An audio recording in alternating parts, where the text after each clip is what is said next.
அனைவருக்கும் வணக்கம். நாம் இன்றைக்கி தமிழ் அறிஞர்களும் தமிழ் துண்டும் அதில் வாணிதாசன் மற்றும் தாராபாரதி பற்றி தான் பார்க்க போகிறோம். என்னோடய வீடியோ உங்களுக்கு பயனுள்ளதாக இருந்துச்சு அப்படின்னா ப்ளீஸ் சப்ஸ்கிரைப் பண்ணுங்கள். வாணிதாசன் அவர்களின் இயற்பெயர் அரங்கசாமி என்கிற எத்திராசலு. இவரோட பெற்றோர் பெயர் திருக்காமு துளசியம்மாள். இவரோட புனை பெயர் ரமி மற்றும் வாணிதாசன். ஆனால் வாணிதாசன் அப்படிங்கிற பெயர் தான் அனைவராலும் அறியக்கூடிய ஒரு பெயராக இருந்திருக்கு. அடுத்து இவர் எந்த ஊரில் பிறந்திருக்காருன்னா பாண்டிச்சேரி வில்லியனூரில் பிறந்திருக்காரு.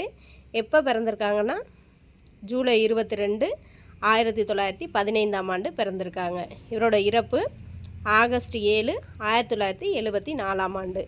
அடுத்து இவர் வாங்கிய விருது பற்றி பார்க்கலாம். பிரெஞ்சு அரசு இவருக்கு உயரிய விருதான செவாலியர் விருது வழங்கியிருக்கு.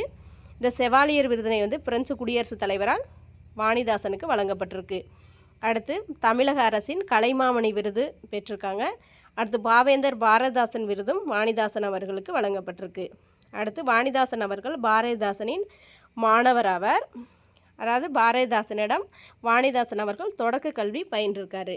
அடுத்து வாணிதாசனின் சிறப்பு பெயர் கவிஞரேறு பாவலர்மணி. தமிழகத்தின் வேர்ட்ஸ்வொர்த் என்று புகழப்படுபவரும் கவிஞர் வாணிதாசன் அவர்கள் தான். அடுத்து இவரோட சில நூல்கள் பற்றி பார்க்கலாம். தமிழச்சி, கொடிமுல்லை, தொடுவானம், எழிலோவியம், குழந்தை இலக்கியம், எழில் விருத்தம், இரவு வரவில்லை, பொங்கல் பரிசு, இதெல்லாம் வாணிதாசன் அவர்களின் சில நூல்கள். அடுத்து இவரோட பாடல்கள் எல்லாமே உருசியம் மற்றும் ஆங்கிலம் முதலிய மொழிகளில் மொழிபெயர்க்கப்பட்டிருக்கு. அடுத்து இவர் பிரெஞ்சு மொழியிலும் புலமை பெற்றவராக இருந்திருக்காரு. அதனால் தமிழ் பிரெஞ்சு கையகர முதலி என்ற நூலையும் வெளியிட்டிருக்கார் வாணிதாசன் அவர்கள். அடுத்து கவிஞாயிறு தாராபாரதி. கவிஞாயிறு தாராபாரதி அவர்களின் இயற்பெயர் ராதாகிருஷ்ணன்.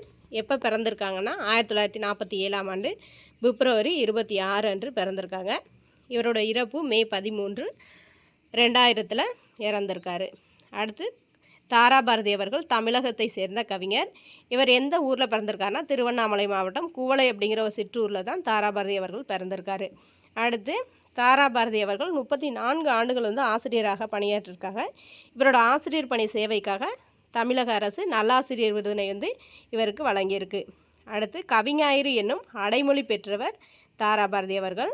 இவரோட சில நூல்கள் பற்றி பார்க்கலாம். புதிய விடியல்கள், இது எங்கள் கிழக்கு, விரல் நுனி வெளிச்சங்கள், பூமியை திறக்கும் பொன்சாவி, இன்னொரு சிகரம், கவிஞாயிறு தாராபாரதி கவிதைகள், பண்ணைப்புறம் தொடங்கி பக்கிங்காம் வரை, அடுத்து வெற்றியின் மூலத்தனம், வேலைகள் அல்ல வேள்வியிலே அப்படிங்கிற கவிதையில் வெறுங்கை என்பது மூடத்தனம், விரல்கள் பத்தும் மூலத்தனம் என்று பாடியவர் தாராபாரதி அவர்கள் தான். அடுத்து தாராபாரதியின் அனைத்து கவிதைகளையும் தொகுத்து கவிஞாயிறு தாராபாரதி என்ற பெயரில் இலக்கிய வீதி என்ற அமைப்பு வெளியிட்டிருக்கு.